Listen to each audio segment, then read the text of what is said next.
होळीच्या रंगोत्सवात नशेत वाहन चालवून स्वतःसह इतरांच्या जीवाला धोका पोहोचवणाऱ्या वाहन चालकावर गोंडपिंपरी पोलिसांनी कारवाईचा बडगा उगारला आहे. ठाणेदार रमेश हत्तीगोटे यांच्या मार्गदर्शनाखाली पोलिसांनी ड्रंक अँड ड्राईव्ह विरोधात विशेष मोहीम राबवत 185 अंतर्गत 10,500 रुपयांचा दंड आकारला. रंग बरसे भीगे चुनरवाली रंग बरसे म्हणत नशेत बेधुंद होऊन वाहन चालवणाऱ्या तरुणांवर पोलिसांनी करडी नजर ठेवली.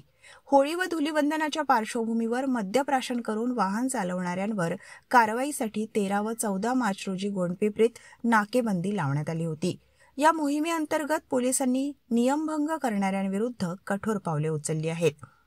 होळीच्या जल्लोषात अनेक जण मद्यप्राशन करून वेगाने वाहन चालवतात, स्टंटबाजी करतात, त्यामुळे गंभीर अपघात होण्याची शक्यता वाढते. या पार्श्वभूमीवर वाहतुकीचे नियम मोडणाऱ्या वाहन चालकांवर नियंत्रण ठेवण्यासाठी गोंडपिंपरी पोलिसांनी विशेष मोहीम राबवली. गोंडपिंपरी पोलिसांनी वाहन चालकांना वाहतुकीचे नियम पाळण्याचे आणि मद्यप्राशन करून वाहन न चालवण्याचे आवाहन केले.